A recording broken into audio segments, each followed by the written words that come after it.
Hey guys, welcome to Safepod, episode 3, a safe space for unsaved thoughts. First and foremost, I think I said it on the previous one, Ramadan Mubarak, for the Muslims that are practicing the month of Ramadan and fasting. I hope that you are using this month to become the best version of yourself and become the best Muslim that you want to become.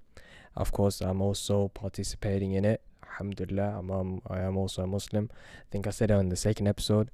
But today, I have these thoughts, and it's just something I've been thinking about lately. Or not even lately, I just think it hit me extra hard today. It was a lingering feeling that I had ever since I moved out.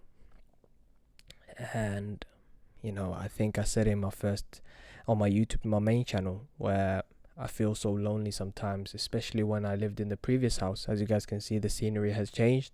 I'm back to the apartment that you guys saw on the main channel, for those of you who watch my main channel.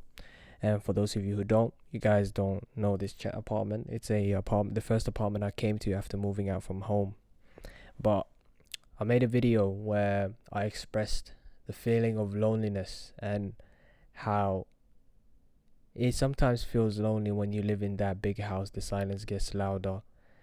I was living in a house or a home that was equipped for like 14 plus people. I had 9 bedrooms, 3 living rooms, 3 bathrooms. I think it was 4 actually. I was living in a villa all by myself, and there was no one to make any noise and make it feel like a home. And today I prayed Tarawih. I haven't been able to pray Tarawih this week. So today is a Tuesday. And I wasn't able to do on Monday. And neither was I able to do because I had work late. So unfortunately I couldn't. And on Sunday I didn't unfortunately make it. And on Saturday I was moving from the bigger house that you guys saw in the previous episode to where I'm now. So today was the first time in a while that I went to Tarawih, and it just hit me, on the way there. I was just thinking about how, a lot of Muslims are very blessed with, having the surroundings, having people around them that are physical reminders of the type of Muslim they should be, having physical reminders that, it's time to go and pray, it's time to go to the mosque, and having the community and the friends that encourage you to become a better Muslim. And I've had this feeling where, I never realized how hard it is for a revert to practice the religion. There's so many times they will probably feel lonely, just like I'm feeling. In a month where it's all about being in a community and coming together, worshipping one God all together, breaking your fast together with people. It's very tough when you are in a city where no one knows you and you don't know anyone. It's tough. Luckily, I'm leaving Friday to go on Umrah, if that's possible. I'm going to Saudi. If the airspace is open and stuff, I'm going there the last 10 days. So hopefully I get to experience Umrah for the first time, and especially in a time where it's very special. I really hope I am able to do so. If not, then it was not meant to be. And Allah is the best of planners. Maybe He has better plans for me. Maybe I get to do Hajj or something like that this year. Maybe that's what's in my cards instead. And inshallah it is, if it's not, Umrah. But, today I was in Tarawih. I was praying, and even on my way there, and when I was praying, and we finished the prayers, I just got hit with this heavy feeling of just being alone. I'm seeing people, speak together, be in some fellowship, and I just sat there reading my Quran all by myself. And I saw it from a perspective where how it feels to be a revert, how challenging it is to perform all these acts all by yourself, having no one really, having no community to really help you and make you feel at ease. But of course, some reverts are lucky enough to have some sort of a community. But when you move out, that's when your real test begins, because that shows the character that you are, and it shows what kind of a Muslim you are.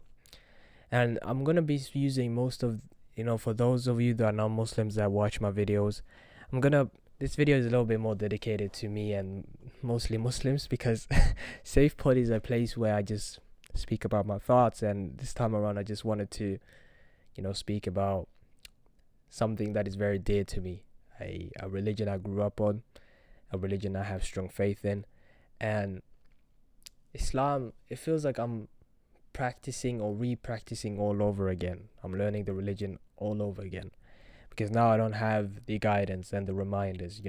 I don't have my dad in my house who tells me, okay, it's time to go and pray when I'm playing a game and I lose the sense of time, because I know my dad will remind me. Or when I sleep, and it's the small things I take for granted.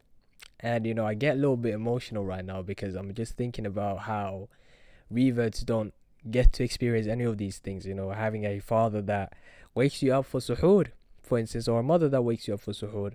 I lived with my dad for the past couple of years because of university, and it just made things easier for me, just me and my dad, compared to living with my mom and all my siblings. And it's a long story. That one is a long story, but basically I was living with my dad most of my life now, or not most, but the last half a decade now I've been living with my dad.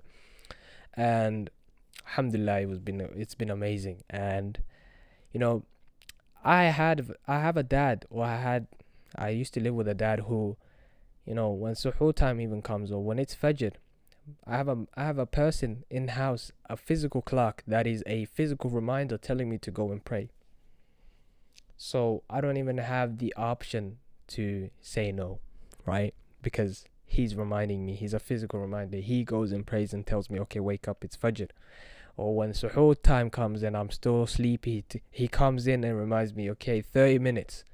And then he comes back 10 minutes later or 5 minutes later. Okay, Yunus, it's 15 minutes left. Come, it's suhoor. Go and make yourself some food, or come and eat some food.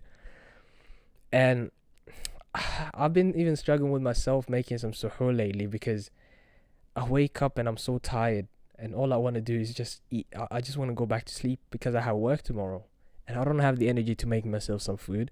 So I just maybe drink some water, or I just sleep in a little bit, and I just go and pray my fajr and come back and go back to sleep or bed.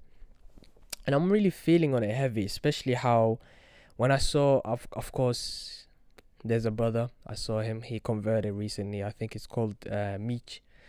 I used to watch his skits back in the day, and he was a person who, I don't even know if it's right to say it, but I mean, it's a person that was, I guess, emotionally down for a couple of years. He had some battles with himself, you could say. And he found Islam recently, and that made me so happy. A person I've been following for, I think, a decade now became a Muslim and found religion. And of course, he doesn't feel alone, because he has a community, he has friends that remind him, and he has now this community that takes care of him and he can lean on. But not every revert has it. Not every revert has a family that can indulge in the month of Ramadan with them. And when I see, for instance, TikToks, I used to see these TikToks, but I never really I couldn't really empathize that much in it, because I couldn't relate to it. And a lot of Muslims can't, unless you live on your own now, where you come home, it's like 4 o'clock, there's like a couple of hours left, subhanallah, to iftar, and you haven't made any food. So now you have to make your own food, and you come to emptiness, you come to just quietness, You might turn on the on the TV or the PC and listen to some Quran in the background just so that you can have that sense of, being home. But it doesn't feel the same because you don't hear the noises. You don't hear your mom making some food. You don't hear nothing. It's all just you by yourself in this house making the food on your own. Or even worse, you order the food like I did today because I didn't have the time to make some food. It's been tough, man. I don't know. I've just been, I don't even know what to say. It's been tough. It's been tough. It's like, times moves on, and it's like a river, right? You don't know how much time went by, but the river will still keep flowing. And it's so hard to, like, as a Muslim that is born Muslim, experiencing this type of loneliness is completely new to me. I've never experienced this type of loneliness in my life before. And it hits extra hard, especially when, all what you have known since you were born was just like Ramadan being a time for, people coming together and being oneness, and like, and the thing is, that's when the real test begins, actually. That's when the real test starts. Because all these times you have a physical reminder. You have people that remind you of the deen and remind you of becoming a better Muslim. But when you're all on your own, you don't have these reminders. You're just by yourself, and that's when you have to show the discipline, and this is when you actually have to prove yourself that you are a Muslim by choice. So you pick the religion again. And of course, if you have a routine and you pray at this time and you follow the routine, of course it's a routine, it's integrated to your life. But when, for instance, you have a dad that reminds you constantly, go and pray, son, go and pray, it's Asr, and then go and pray, it's Maghrib, go and pray, it's Dhuhr, go and pray, it's Isha, wake up, it's Fajr. When you don't have that kind of a physical reminder, it's tough. And it's like,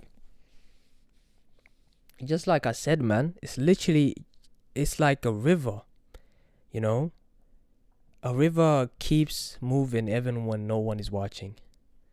It just keeps moving along. And a lot of people are probably feeling on this. You're not alone. The feeling of just feeling like you're alone in all of this, and you don't feel like you have anybody. We empathize with you. I empathize with you. I relate to the struggle. I'm still blessed enough to have a mother that still calls me every day, that calls me, asks me what I'm doing, how I'm doing, and what I'm going to be making. So I'm very lucky on that, and making sure I'm good, making sure that, if I'm going to the mosque or not, asking these questions. And reverts don't even have that. And I wanted to just dedicate this entire video to the Muslim reverts who converted to the religion, and months where you're supposed to feel this, this fellowship. A month where you are supposed to feel all the love from everyone. A month where people are supposed to gather around and, share a meal together. And you feel alone. You feel quite the opposite of what the month is supposed to be about. But don't worry, you're not alone in this. A lot of people are in that same boat. And honestly and unfortunately, I'm also one of them. But alhamdulillah, I can't complain. At least I have the ability and the opportunity to even have this, live in a house all by myself and afford it. It's a very great house actually in a very great neighborhood, and I have the ability to afford it. But yeah, I mean, if you guys want a house tour, go and check my YouTube channel, the main one. This one is just Safepod. And the quote for today is actually going to be an Islamic one. Why not? Right? An Islamic great Quranic quote. I just have to find it first.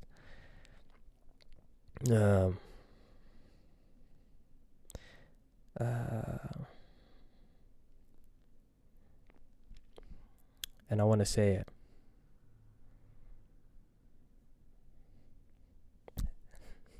And I want to say this one because, of course, the thing is, everyone has heard it. If you're Muslim, you've heard it. Of course. Of course. But there's one where it's like, Inna ma'al usri yusra. With ease, indeed, with hardship, there is ease. Or there will be ease. But I want to use this one, which is, La yukallif fullahu nafsan illa wus'aha. Which is, Allah does not burden a soul beyond that it can bear. It is in Surah Al-Baqarah, verse 286.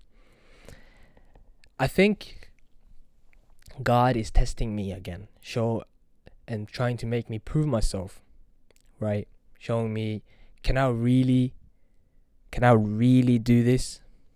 Can I really, practice a religion without having any physical reminders? Am I really still a good Muslim? Can I still read the Quran to an acceptable amount? Can I still pray my fard on time and also try and squeeze in my sunnah when I can? Can I be openly Muslim? When I'm at work, can I go and announce that I will go and pray? When I work at, like, back home, I have colleagues that are Muslim. I have colleagues that know or knew Muslims that have. Sorry guys, SD card ran out. The storage ran out. But I just wanted to. I'm not gonna go on for long. I was speaking for a long time. I was having a crazy monologue, but basically, at my previous job, I had colleagues where there's a prayer mat available. Now, I do have a prayer mat at my home, but I don't want to take it to work, so I pray with paper towel. I pray with a paper towel because at least my head is clean and my hands are clean. Where am I putting my hand and my head is clean? It doesn't matter how the rest of my clothes become. And of course, work is not a dirty place, so I think it should be fine. It's a place that gets washed every other day or every third day, so I think I'll be fine. But God is testing me, and God is testing everyone. And that's what I want to also speak about when it comes to the hardships all around the world.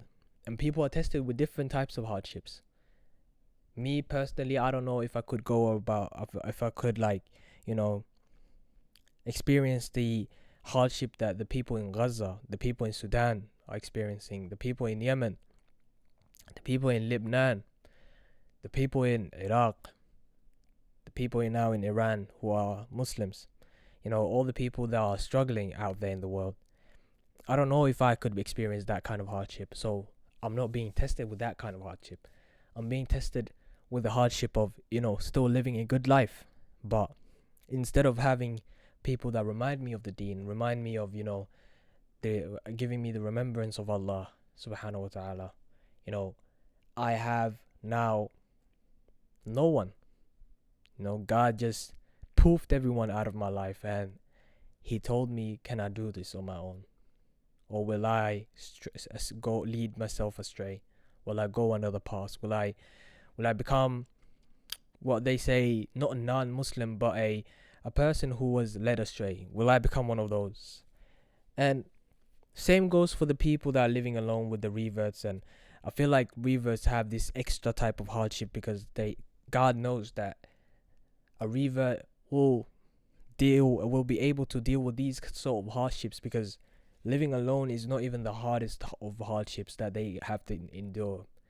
One of the biggest ones is, knowing that your parents not becoming Muslim or dying on another faith and rejecting Islam. That's a different type of pain. Having a mother or a father that just rejected the religion and knowing that, they're not going to Jannah because they rejected the word of God. And it's so sad thinking about those kind of stuff. And bro, I just analyze myself, man. I analyze the situation I'm in. I'm a very hyper analyze of a person. I even break down my own psyche. Every decision I do is like, I go through different types of options. and I see, and then I try to predict what every option will give me and which option is the best one. But all in all, man, like I said, God doesn't, burden the soul with more than they can bear. And I think this is a test which is very hard for me. I mean, in this house, I have a guitar. I have a guitar in this house, and of course, I have my own mishaps. I have all my own problems. We all sin selectively. We all sin in ways that we are not really proud of.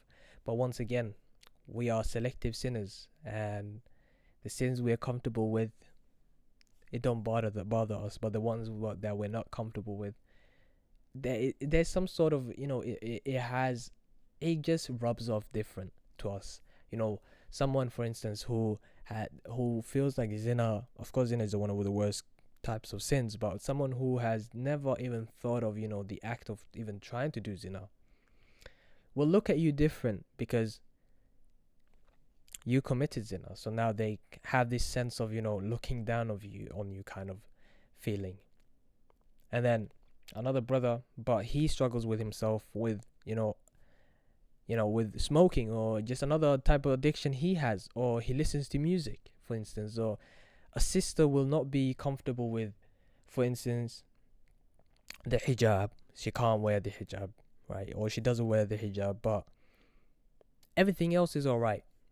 She does everything else. Like when it comes to Islamic stuff, all the fard stuff, she does it. But she just can't seem to wear the hijab. And then there's another sister who wears the hijab, but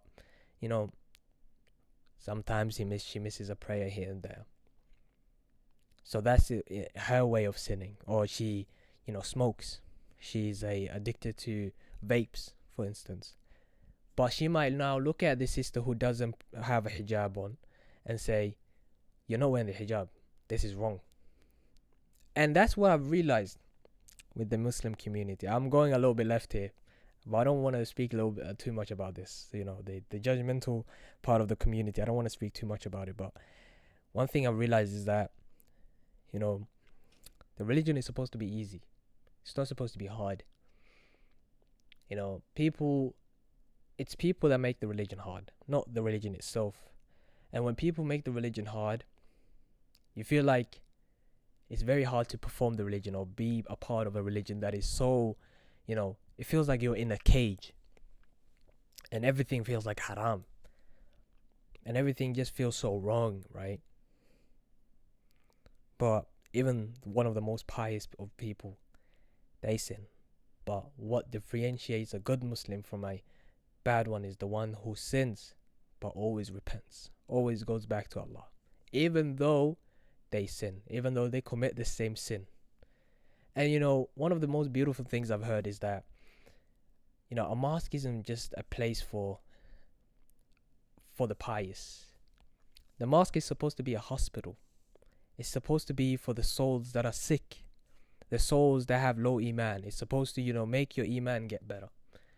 Because if you are in the mosque and everyone is just pious, what's the point of having a mosque?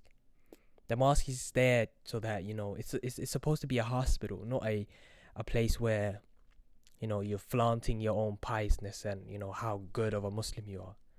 You're there to increase your iman, to embetter yourself. That's why I say it's a mosque. It's a hospital. It's a beautiful saying. I don't even remember where I heard it, but I remember hearing it and seeing it back in the day when I was like 16. I heard it, and I'm very lucky. I'm very lucky that I didn't grow up in an age where TikTok is so prevalent. People say what they want to say on the internet, and you take their word for it. For instance, folding the corner of a prayer mat or shaving your beard. There's different. For instance, the beard. There's different types of opinions on it based on the fiqh and the school of thought that you follow. If you follow the Shafi'i, for instance, then it is disliked. I can't grow a beard, so it doesn't matter for me, but it is disliked to shave the beard. But for instance, a school of thought such as the Hanafi would say it's haram to shave the beard. And all of these are just gray zones. You're not supposed to make it hard for yourself. The religion is very easy. These are people that interpretate the religion and interpretate parts of the religion where it's like a gray zone. Just like wearing red back in the day was not allowed, right? It was haram because it was the color of the women, but now it's a unisex. It doesn't matter. That's why red now is like it's okay to wear it. But yeah, follow your religion. I'm not gonna make this too long. I feel like I've been babbling and wabbling and zabbling. I don't wanna hold you guys a prison. I wanna just let you guys go and make this month a very effective one. And for those of you who watched it, thank you for watching the video so far. May God be with you in these last couple of days that we have in this Ramadan. Time really flies by, unfortunately. And yeah, hopefully you make the most out of this month, and pray for me, pray for everyone who feels alone in this month, and of course donate. If this video somehow starts getting traction like crazy amount, I really hope it doesn't, because this is it's kind of like a journal for myself. So if this video somehow starts getting crazy traction, just send me a message on Instagram. I think I have my Instagram on. If I don't have it on this channel, just go to my main channel, then the link on the Instagram will be there. Or just send me an email. Actually, I think my email is on this channel. Just send me an email on any links that you want me to share when it comes to donations and stuff, and I will definitely share them in the description. So send me a message, and every little donation that we can make is also counts. If you can make £1, £20, £10, it doesn't matter. Just donate as much as you can as well in this holy month, and especially when it comes to Laylatul Qadr. But yeah, thank you guys for watching, and yeah, I appreciate you guys. Ramadan Mubarak, and see you lot, I think in like maybe 3 days, because I think I want to have these Islamic kind of reminders for myself as well. So yeah, thank you guys for watching. Peace. Assalamu alaikum, actually.